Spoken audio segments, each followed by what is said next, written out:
আজ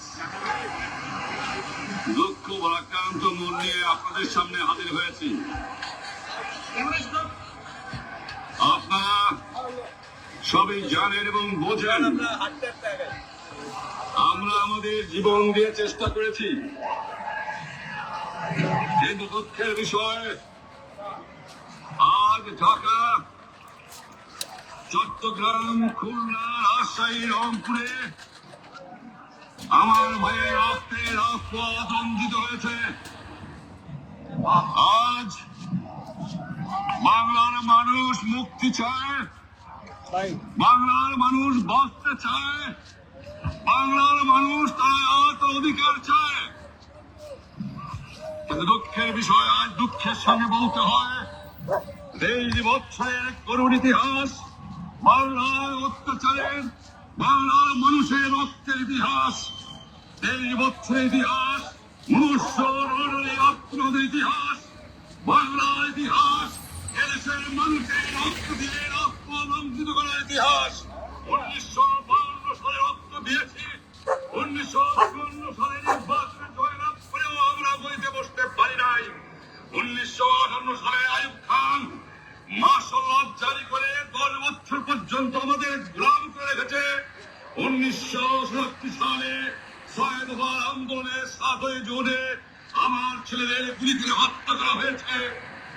1959 সালে আন্দোলনে আইয়ুব খানের পতন হওয়ার পরে যখন ইয়াহিয়া খান সাহেব সরকার নিলেন, তিনি বললেন দেশে শাসনতন্ত্র দেবেন, গণতন্ত্র দেবেন, আমরা মেনে নিলাম। তারপরে অনেক ইতিহাস হয়ে গেল, নির্বাচন হলো। আপনারা জানেন দোষ কি আমাদের? আজকে আমি প্রেসিডেন্ট ইয়াহিয়া খান সাহেবের সঙ্গে দেখা করেছি, আপনারা জানেন, আলাপ আলোচনা করেছি। আমি শুধু বাংলার হয়ে পাকিস্তানের মেজরিটি পার্টির নেতা হিসাবে তাকে অনুরোধ করলাম 15 ফেব্রুয়ারি তারিখে আপনি জাতীয় পরিষদের অধিবেশন দেন। তিনি আমার কথা রাখলেন না, তিনি রাখলেন ভুট্টো সাহেবের কথা। তিনি বললেন প্রথম সপ্তাহে মার্চ মাসে হবে, তিনি মানে নিলেন।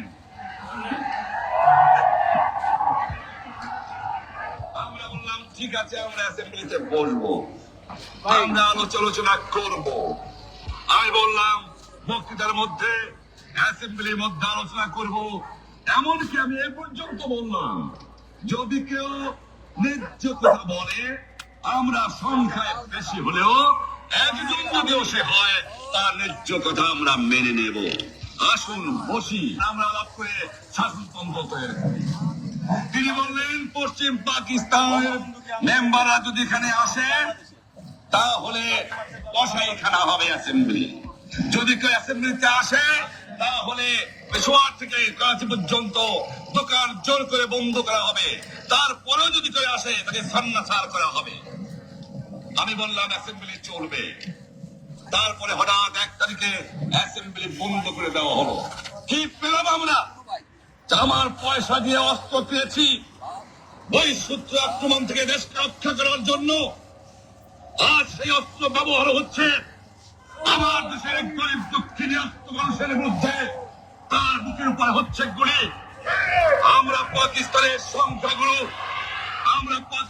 সংখ্যাগুরু, আমরা বাঙালিরা যখনই ক্ষমতায় যাওয়ার চেষ্টা করেছি, যখনই এদেশের মালিক হবার চেষ্টা করেছি, তখনই তারা আমাদের উপরে ঝাঁপিয়ে পড়েছেন। তারা আমাদের ভাই। আমি বলেছি তাদের কাছে এই কথা যে আপনারা কেন আপনার ভাইয়ের বুকে গুলি মারবেন? আপনাদের রাখা হয়েছে যদি বহিঃশত্রু আক্রমণ করে তার থেকে দেশটাকে রক্ষা করার জন্য। তারপরে উনি বললেন যে আমার নামে বলেছেন, আমি নাকি বলে স্বীকার করেছি যে 10 তারিখে রাউন্ড টেবল কনফারেন্স হবে। আমি ওনাকে এই কথা বলে দেওয়ার চাই, আমি তাকে তা বলি নাই। টেলিফোনে আমার সঙ্গে তার কথা হয়। তাকে আমি বলেছিলাম জনাব ইয়াহিয়া খান সাহেব, আপনি পাকিস্তানের প্রেসিডেন্ট, দেখে যান ঢাকায় আসে কিভাবে আমার গরিবের পরে, আমার বাংলার মানুষের অবুকের পরে গুলি করা হয়েছে, কি করে আমার মায়ের কোল খালি করা হয়েছে, কি করে মানুষকে হত্যা করা হয়েছে। আপনি আসুন, দেখুন, বিচার করুন, তারপরে আপনি ঠিক করুন। আমি এই কথা বলেছিলাম। হঠাৎ আমার সঙ্গে পরামর্শ না করে বা আমাদের সঙ্গে আলোচনা না করে 5 ঘন্টা গোপনে বৈঠক করে যে বক্তৃতা তিনি করেছেন এবং যে বক্তৃতা অ্যাসেম্বলি করেছেন, সমস্ত দোষ তিনি আমার উপরে দিয়েছেন, বাংলার মানুষের উপরে দিয়েছেন।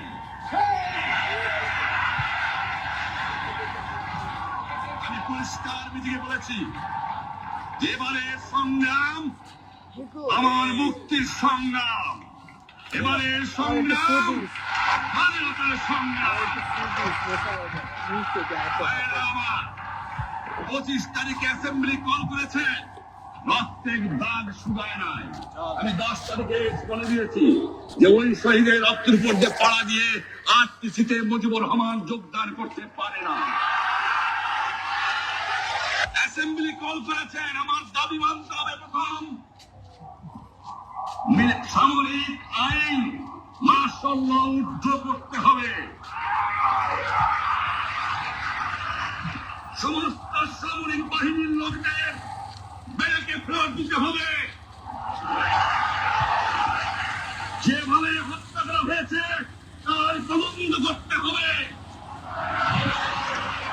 আর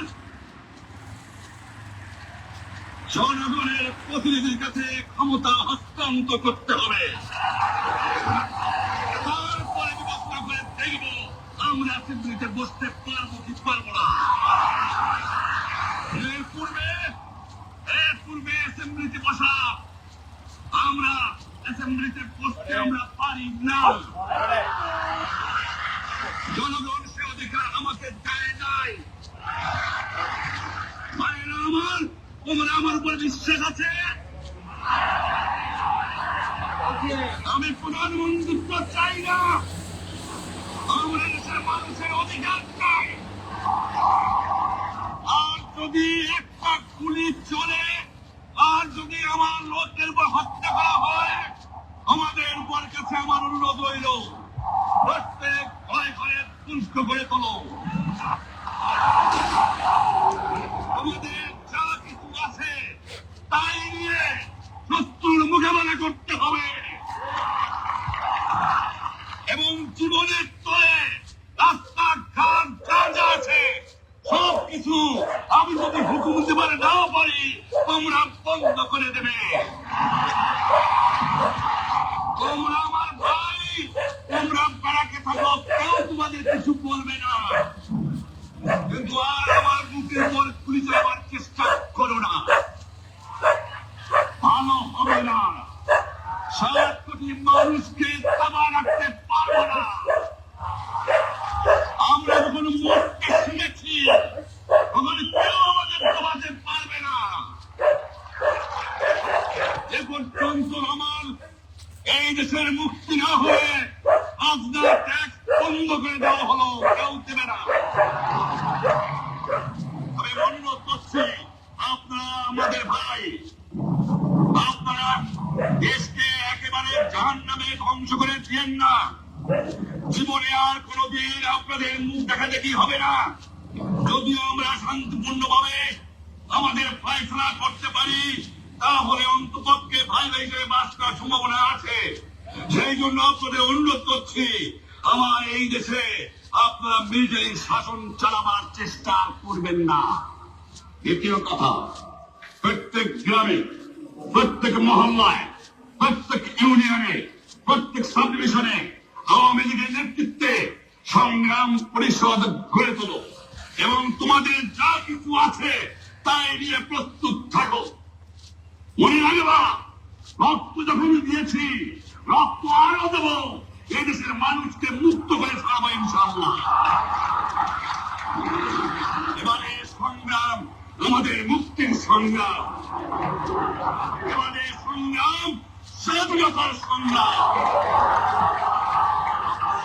বিশ্বাস নিশ্চয়ই রাখেন, জীবনে আমার রক্তের বিনিময়েও আপনাদের সঙ্গে বেইমানি করি নাই। প্রধানমন্ত্রী যদিও আমাকে দিতে পারে নাই, ফাঁসি কাজটা আসামি দিয়ে আমাকে দিতে পারে নাই। যে রক্ত দিয়ে আপনারা আমার একদিন জেলের থেকে বার করে নিয়ে এসেছিলেন, এই রেসকোর্স ময়দানে আমি বলেছিলাম আমার রক্ত দিয়ে আমি রক্তের যে সত্য গোপনে আছে, সবাই রক্তপাতের প্রস্তুত। আমাদের মিডিয়া এখানে শেষ। আসসালামু আলাইকুম। জয় বাংলা।